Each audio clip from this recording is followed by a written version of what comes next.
Assalamualaikum warahmatullahi wabarakatuh. Yang terhormat Bapak Syamsul Hadi selaku pengampu mata kuliah Manajemen Pendidikan Kejuruan Offering B1 serta teman-teman sekalian yang saya banggakan. Puji syukur kehadirat Tuhan Yang Maha Esa karena dengan rahmat taufiknya kita dapat berkumpul dalam acara presentasi kelompok 7 pada hari ini dengan keadaan sehat walafiat. Salawat serta salam tidak lupa kita aturkan kepada junjungan kita Nabi besar Muhammad SAW karena telah mengantarkan kita dari zaman jahiliyah menuju zaman yang terang benderang. Pertama-tama kami akan mempresentasikan hasil kerja kelompok kami terkait dengan manajemen pendidikan kejuruan yang memiliki tema ketatausahaan dan sistem informasi.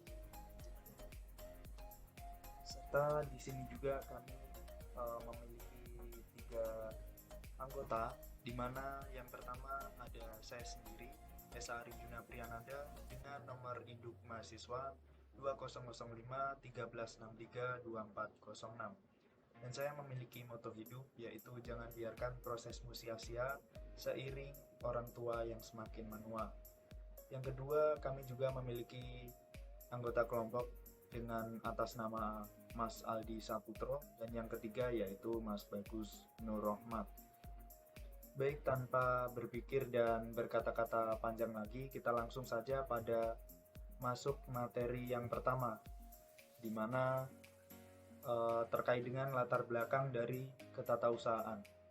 Nah, di sini perlu diketahui bahwasanya ketatausahaan merupakan subsistem organisasi. Dalam hal ini adalah organisasi sekolah. Kegiatan utamanya adalah mengurus segala bentuk administrasi sekolah, mulai dari surat menyurat sampai dengan inventaris barang. Nah, dari situ bila dilihat dari pengertian di atas, maka tata usaha tidak hanya menyangkut kegiatan surat menyurat saja, namun juga menyangkut terkait dengan semua bahan keterangan dan informasi yang berwujud warkat. Nah, masih terkait dengan latar belakang. Ketatausahaan menjadi penting karena ketatausahaan dapat membantu dan mempermudah subsistem yang lain seperti bagian kesiswaan, kurikulum, administrasi, personel, dan lain sebagainya. Nah, dalam hal tersebut, terdapat istilah yang disebut dengan mekanisme bantu.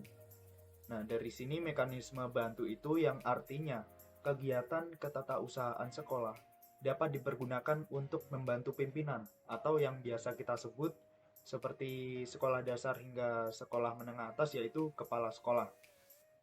Nah, dalam mengambil keputusan tersebut dapat memperlancar dan meningkatkan efektivitas serta efisiensi proses administrasi dengan data-data yang diperlukan.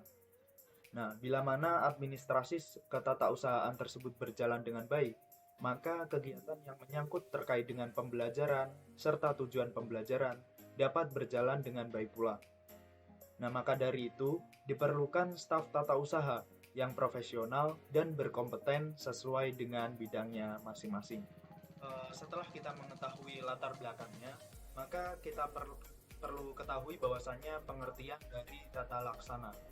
Nah, tata laksana pendidikan sering disebut dengan istilah administrasi atau administration, tata usaha, yaitu segenap proses kegiatan pengelolaan surat menyurat yang dimulai dari menghimpun, seperti menerima, mencatat, mengelola, menggandakan, mengirim, serta menyimpan semua bahan keterangan yang diperlukan oleh organisasi. Nah, dengan pengertian ini, maka tata laksana atau tata usaha tersebut bukan hanya meliputi surat menyurat saja, namun juga semua bahan yang terkait dengan keterangan atau mengenai informasi yang berwujud juga sebagai warkat. Nah, kami juga mengutip menurut William Levinswe dan Edwin Robinson, di mana pekerjaan kantor atau tata laksana ini pekerjaannya menyangkut terkait dengan segala usaha perbuatan yang menyangkut warkat, pemakaian warkat-warkat, dan pemeliharaannya guna dipakai untuk mencari keterangan di kemudian hari. Nah, warkat-warkat yang disebut ini mungkin merupakan sejarah dari pelaksanaan urusan-urusan badan usaha itu, sebagaimana digambarkan oleh daftar-daftar perhitungan, surat menyurat, surat-surat perjanjian, surat-surat perjanjian pemesanan, daftar harta benda, rencana, laporan-laporan, serta semua jenis nota-nota yang tertulis atau yang tercetak. Nah, pekerjaan tata usaha tersebut meliputi rangkaian aktivitas yang menghimpun, serta mencatat hal-hal serta menyimpan keterangan yang diperlukan dalam setiap usaha dalam terkait dengan usaha kerjasama.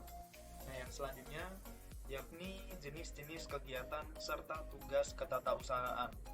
Nah, bagian ketatausahaan sekolah yang dimaksudkan untuk dapat mempermudah proses penyelenggaraan di sekolah. Secara terperinci kegiatannya yang dibantu kemudahannya adalah sebagai berikut. Yang pertama, yakni mengenai kegiatan yang menyangkut manajemen kurikulum. Nah, sebelum kita membahas terkait dengan kegiatan yang menyangkut manajemen kurikulum, apa sih yang dikatakan dengan manajemen kurikulum? Nah, jadi seperti yang biasa kita laksanakan dan sudah tidak asing juga di telinga kita, bahwasanya manajemen kurikulum adalah segala proses penyelenggaraan yang bertujuan memperlancar pelaksanaan proses belajar mengajar agar efektif serta efisien. Nah, untuk mewujudkan hal tersebut, kita diperlukan penyusunan jadwal, pembuatan kalender akademik, dan sebagainya. Biasa yang dilakukan oleh Bapak Kepala Sekolah atau diserahkan kepada seorang atau beberapa orang guru yang berkompeten di bidangnya, dan mereka hanya mengerjakan penyusunannya, tetapi pengerjaan penulisannya di dalam papan tulis besar serta diserahkan kembali kepada ketatausahaan. Nah, yang bagian 2 di sini terkait dengan kegiatan yang menyangkut manajemen siswa. Pekerjaan ketatausahaan yang menunjang manajemen siswa banyak berhubungan dengan hak serta kewajibannya sebagai pegawai negeri sipil. Nah, diantaranya sebagai berikut. Nah, yang pertama, yaitu mendaftar calon siswa atau mulai dari pengadaan formulir untuk calon pendaftar. Dan yang kedua, yaitu mengisi buku induk dan buku kleper. Yang ketiga, mengurus dan mengatur waktu-waktu atau warkat jika ada pemindahan siswa. Yang keempat di sini yakni mengisi daftar presensi sampai menghitung prosentasenya.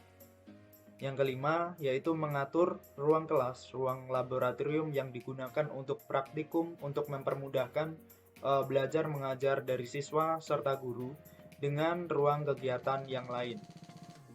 Yang kelima yaitu membuat laporan serta statistik mengenai keadaan siswa setiap bulannya atau setiap tahunnya. Nah, sementara itu saja yang dapat saya sampaikan.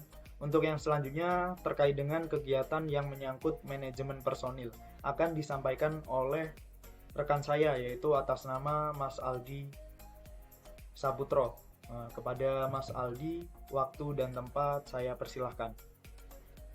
Terima kasih. Kegiatan yang menyangkut manajemen personil. Pekerjaan tata usaha yang menunjang manajemen personil banyak berhubungan dengan hak dan kewajibannya sebagai pegawai sipil, antara lain: yang pertama, melaksanakan pengetikan dan pengaturan warkat untuk pengangkatan sebagai pegawai negeri, mengatur permintaan tanda tangan dari kepala sekolah dan mengirimkannya. Dan yang kedua, membantu memperbanyak salinan-salinan surat keputusan serta lampiran-lampiran yang dibutuhkan untuk pengurusan kenaikan pangkat, penggunaan hak cuti ataupun pensiun. Yang ketiga, menyiapkan, menyimpan dan mengisi kartu pegawai.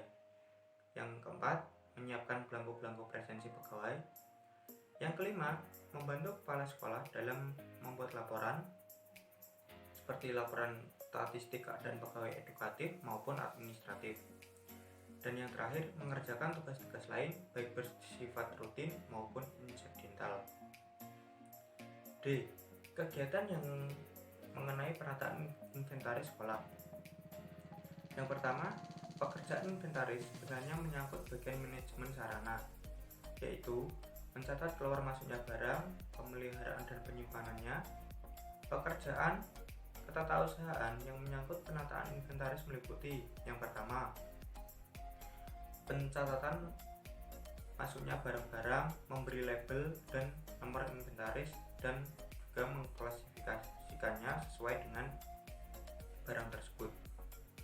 Yang kedua, pencatatan keluarnya barang-barang, misalnya digunakan, dipinjam, dihibahkan di sini dapat diartikan sebagai diberikan kepada lembaga lain ataupun perseorangan, dan juga disingkirkan. Selanjutnya, kegiatan yang menunjang penataan keuangan. Kegiatan yang dikerjakan dalam penataan surat menyurat dipisahkan menjadi yang pertama, pengurusan surat menyurat masuk, pengurusan penyimpanan surat atau kearsipan, dan yang terakhir, pengurusan surat-surat keluar. Yang selanjutnya, kegiatan yang mengenai pekerjaan surat menyurat. Dalam keuangan sekolah ada bermacam-macam bendahara yang ada mengerjakan administrasi keuangan. Bendahara negara yang diangkat dan ditetapkan dengan surat keputusan yang mempunyai tugas menerima, membagikan, dan mempertanggungjawabkan apa yang telah diberikan kepadanya. Yang dimaksud adalah bendahara yang mengurusi gaji pegawai dan mengurusi uang otorisasi. Uang otorisasi atau uang yang dipertanggungjawabkan proses pengajuan permintaannya sampai dengan proses pengambilan gaji. G. Kegiatan yang menunjang manajemen sarana. Kegiatan ketatausahaan yang menyangkut administrasi sarana sebenarnya sebagian besar telah berhubungan dengan ketatausahaan yang mengenai inventarisasi. Di samping penataan inventaris, tata usaha yang lain adalah ketatausahaan mengenai perencanaan. Pengadaan yang dimulai dari mendaftar alat ataupun prasarana, menyeleksi dan mendaftar kebutuhan. Jadi, semisal ada barang masuk, kita sebagai staf dari tata usaha, kita harus mendaftar alat-alat yang masuk, menyeleksi sesuai dengan tingkatan barang tersebut, dan juga mendaftar kebutuhan sekolah yang dibutuhkan seperti kekurangan alat ataupun sarana.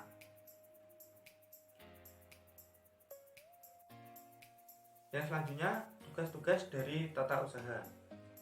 Pengalaman dan pendidikan ijazah sangat menentukan dalam pekerjaan mereka di sekolah, dan mereka bekerja pada disiplin ilmu mereka masing-masing. Sementara aktivitas semua staf TU di sekolah-sekolah di Indonesia tampaknya harus bisa bekerja di semua bidang yang ditugaskan oleh kepala sekolah dan kepala TU. Mereka bertugas dalam berbagai bidang, baik bekerja sama dengan kepala sekolah dan guru, ataupun mereka bekerja sendiri. Tugas mereka meliputi membantu proses belajar mengajar, urusan kesiswaan, kepegawaian, peralatan sekolah, urusan infrastruktur sekolah, keuangan, bekerja di laboratorium, perpustakaan, dan juga hubungan masyarakat. Nah, tadi sudah disebutkan ketatausahaan di sekolah. Ada ketatausahaan yang lain. Di samping ketatausahaan yang menyangkut pekerjaan administrasi dan surat menyurat, masih ada lagi ketatausahaan yang diperlukan di sekolah. Yang pertama, daftar hadir pegawai. Daftar hadir merupakan alat untuk mengetahui kerajinan ataupun kedisiplinan pegawai, baik edukatif maupun administratif. Sebagai contoh, kita sebagai mahasiswa pasti ada presensi di Sepejar maupun secara langsung pada saat mata kuliah offline. Yang kedua, buku piket. Selain buku daftar hadir, perlu juga di sekolah disediakan buku piket.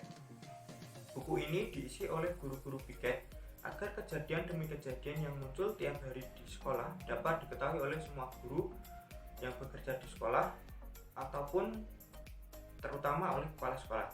Karena kepala sekolah tidak setiap hari berada di sekolah. Jadi, kepala sekolah jika sedang berada di luar akan mengetahui semua kejadian yang muncul di hari itu di dalam sekolah, walaupun kepala sekolah tersebut tidak berada di sekolah. Yang ketiga, buku notulen rapat sekolah. Rapat sekolah merupakan momentum penting yang tidak dapat diabaikan. Hal yang dibicarakan dalam rapat serta keputusannya harus dituliskan dalam bentuk notulen rapat. Jadi, jika kita sebagai guru ataupun staf tata usaha, jika kita tidak mengikuti rapat pada hari tersebut, dikarenakan ada kepentingan lain, kita dapat mengetahui hasil rapat yang telah dirapatkan ataupun apa yang dibahas pada rapat tersebut. Baik, selanjutnya saya akan menjelaskan tentang penerapan sistem informasi manajemen. Teknologi telah memberikan kemudahan bagi kita dalam kehidupan ini. Hampir setiap aspek kehidupan sudah memanfaatkan kecanggihan teknologi. Beberapa fasilitas teknologi dimanfaatkan diantaranya untuk mempermudah komunikasi atau untuk mendapatkan informasi. Kemajuan teknologi informasi tidak dapat dilepaskan dari bidang pendidikan dan pelayanan. Strategi paling tepat untuk meningkatkan mutu pendidikan adalah memberikan layanan pendidikan.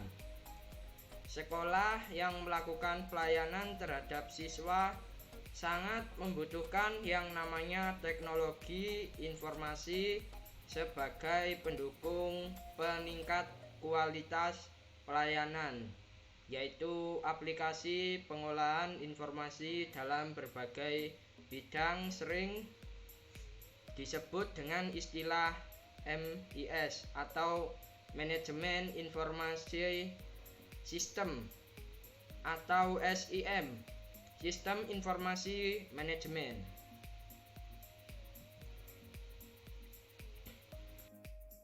Sistem informasi manajemen pada lembaga pendidikan memberikan informasi lebih cepat, akurat, dan nyaman yang merupakan bagian dari kualitas pelayanan, sehingga akan menjadi sebuah keunggulan bersaing, di mana aplikasi pengolahan data yang digunakan melalui Dapodik sehingga memudahkan tenaga administrasi untuk mengolah data, baik data siswa, guru, sarjana, prasarana, dan keuangan, dan lain sebagainya. Sistem informasi manajemen yang dipahami oleh sekolah adalah suatu sistem yang berorientasi kepada sistem informasi yang mementingkan keakuratan data dan ketepatan sasaran dalam memperoleh berbagai data dan informasi yang dibutuhkan oleh sekolah. Informasi yang dibutuhkan seperti sarana, prasarana, pembiayaan dan pengolahan, kompetensi lulusan, penilaian, standar isi, pendidik, dan tenaga kependidikan. Adapun sistem pengolah data yang digunakan di sini yaitu Dapodik yang meliputi data guru, tenaga kependidikan, data siswa, data sarana prasarana, dan sebagainya, yang secara cepat dan valid disampaikan kepada instansi terkait seperti ke Dinas Pendidikan Kabupaten atau Kota maupun Kementerian Pendidikan Nasional. Sistem informasi dalam kebanyakan organisasi biasanya terdiri dari berbagai metode. Yang pertama, metode manual, di mana semua operasi data dilakukan dengan tangan dan bantuan alat-alat penting seperti pensil, kertas, dan mistar hitung. Kedua, metode elektromekanikal, sesungguhnya merupakan gabungan dari orang dan mesin. Misalnya seorang pegawai yang bekerja dengan menggunakan mesin catat kolom atau posting machine.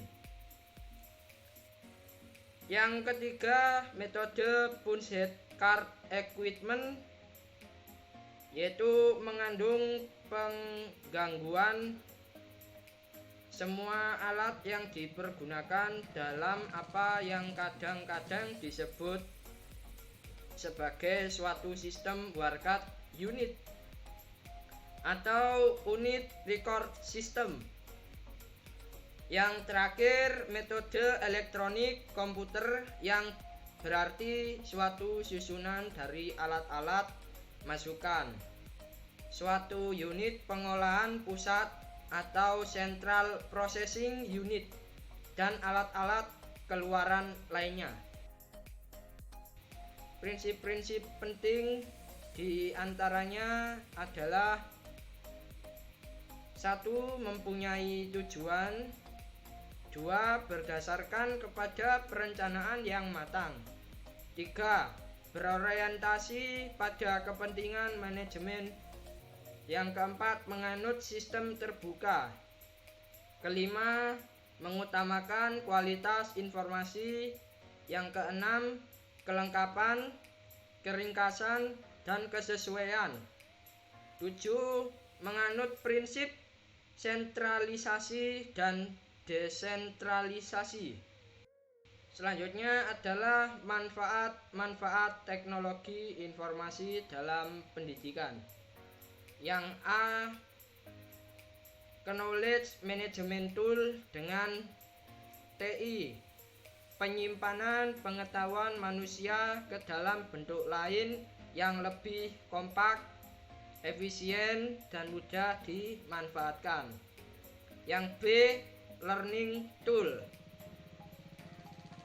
TI dapat dimanfaatkan sebagai perangkat pembantu pengajar untuk berbagai bidang studi, khususnya pada era pandemi. Yang C, Business Management Tool. Business Management Tool, proses dan tugas keseharian di sebuah lembaga pendidikan dapat menjadi lebih ringan dengan bantuan TI. Baik, cukup sekian presentasi dari kami, kelompok 7, yang beranggotakan saya Esa Arjuna Priyanada, Mas Aldi Saputro, dan Mas Danis Rahmat. Kami pamit undur diri. Bila mana ada kurang lebihnya, kami mohon maaf yang sebesar-besarnya. Jika ada salah kata dari kami, mohon dimaafkan. Wabillahi taufiq wal hidayah. Wassalamualaikum warahmatullahi wabarakatuh.